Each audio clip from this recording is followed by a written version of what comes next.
lo tenemos a esta hora, como siempre, le abrimos la puerta a nuestro compañero de tareas, virtualmente sentado en nuestra mesa, Matías Batista. Hola, ¿Cómo estás, Mati?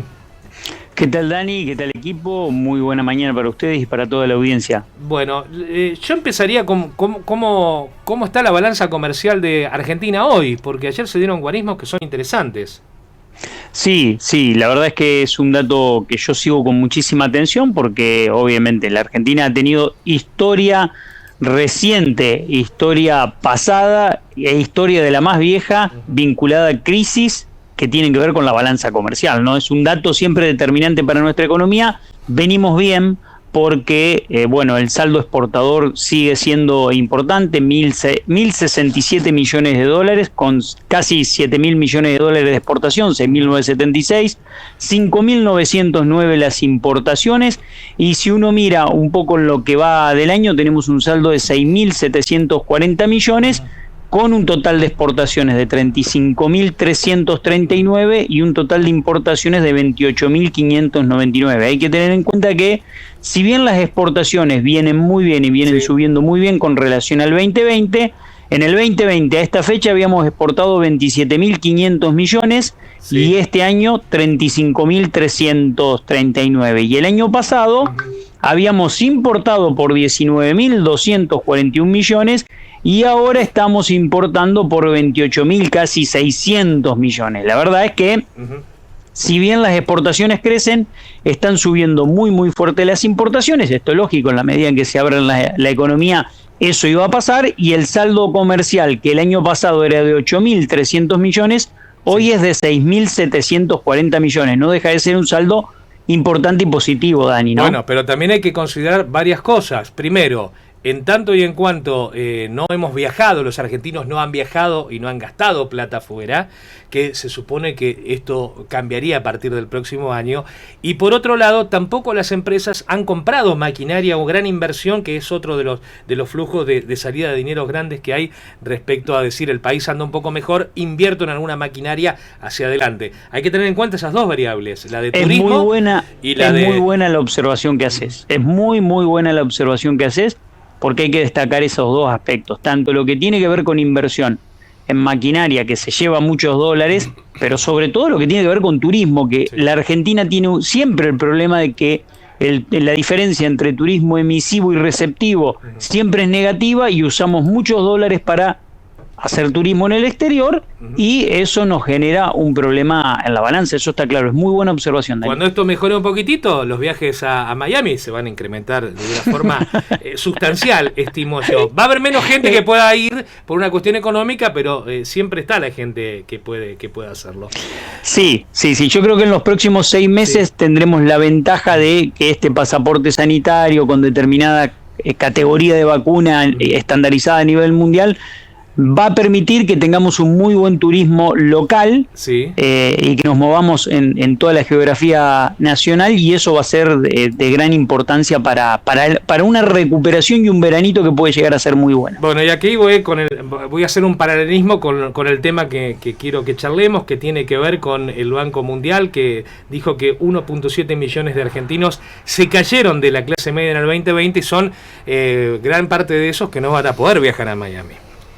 Exactamente, sí. El dato es significativo porque en toda la América Latina se cayeron de clase media a clases más bajas 4,5 millones de personas, pero el dato me parece significativo, es que ese 33% de ese total, el 33% se produjo en Argentina, ¿no? Y es algo que nosotros hace un tiempito trajimos en esta columna y demostramos cómo la clase media había sufrido un tremendo golpe y pasó de ser una clase media acomodada a una clase media mucho más baja, mucho más residual, e incluso a clases pobres. Bueno, esto tiene que ver, Dani, con el proceso inflacionario y con un poco la historia de la Argentina, ¿no? Y sobre todo el impacto que generó la pandemia el último año, no solo en la clase media, sino también en las mujeres, porque uno de los datos que marca el Banco Mundial y que me pareció muy interesante es que, claro, ante la situación de estar muchísimo tiempo sin presencialidad en lo que es la escolaridad,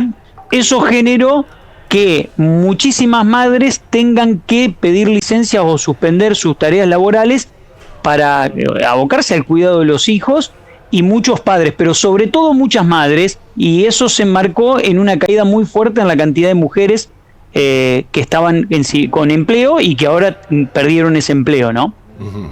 Mati, vos hablabas de historia recién y no podemos dejar pasar el hecho de que ayer falleciera el exministro de Economía Juan Vital Zurruil. Fue el ministro de Economía de Alfonsín, uno de los ministros de Economía de Alfonsín. Un hombre inscripto en el monetarismo, ¿no? ¿Qué representó el monetarismo en la Argentina, en realidad?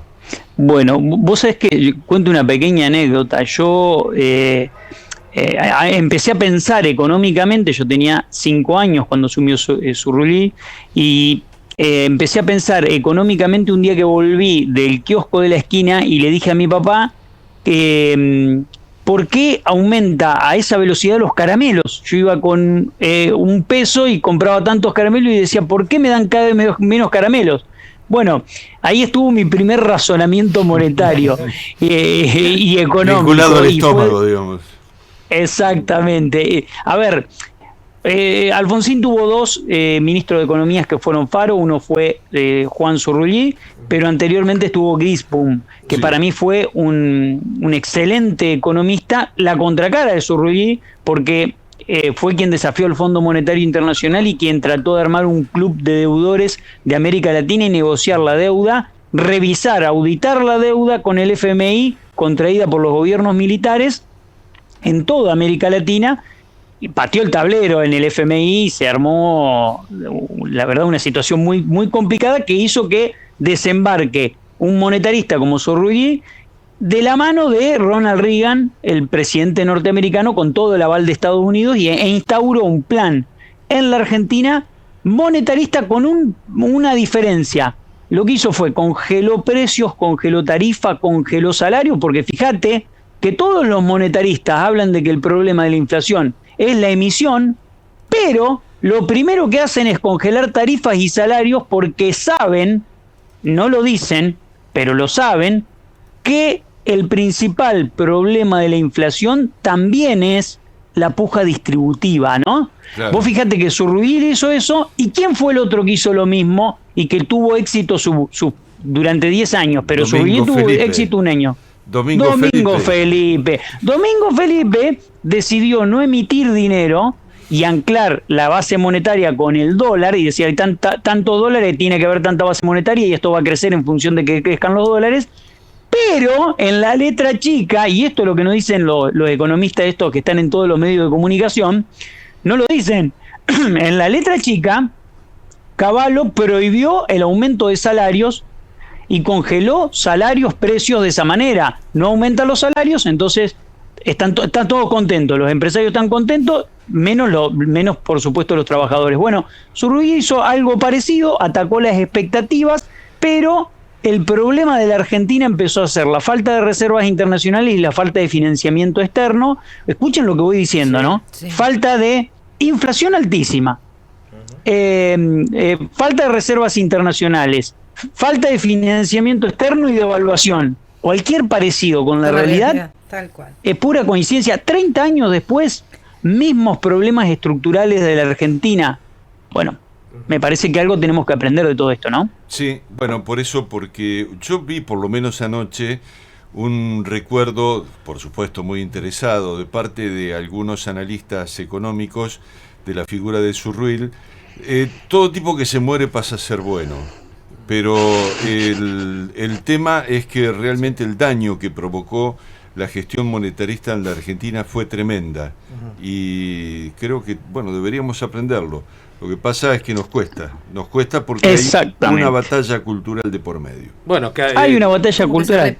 Nombro otro aspecto, metas de inflación, el plan austral, ¿no? Metas de inflación, tipo de cambio fijo, meta de inflación, control del gasto. Bueno, la hemos escuchado 1000 veces a esto. Bueno, vos eras pequeño, yo la he vivido estudiando ya periodismo, el aumento de precios y el descontrol que era tremendo.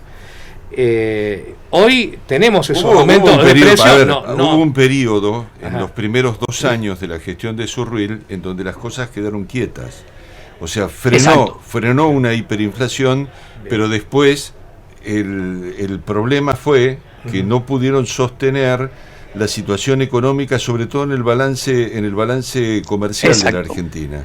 Exactamente. Y como consecuencia de eso, los grupos de la actividad financiera y también de los empresarios desataron la hiperinflación. La hiperinflación fue tremenda y fue la que terminó agotando al gobierno de Alfonsín. Sí. Condimentos muy similares, dólar pisado, ahora tenemos, bueno, tenemos el combo también hacia adelante. Sí, pero hoy tenemos una ventaja que en ese momento desencadenó la hiper en el 89. La hiper se desencadena en el 89 fruto de la balanza comercial, como bien lo marcaba Héctor. Pero funcionó bien el plan austral los primeros 2 años. Después, como vieron que se quedaban sin reservas, empezó a moverse el dólar, se empezaron a mover los precios y empezaron a ajustar los salarios porque ya era insostenible la situación social, no había forma de sostenerla, cambiaron de plan y establecieron un plan más ortodoxo que fue el plan primavera, fue de neto corte ortodoxo y terminó, bueno, con la entrega anticipada del mando de Alfonsín. Pero en la realidad y en la actualidad de hoy, acabamos de hablar, antes de que arranquemos con esto, del saldo comercial de la Argentina, que se encamina a los 10.000 millones de dólares este año, fue de 12.000 el año pasado.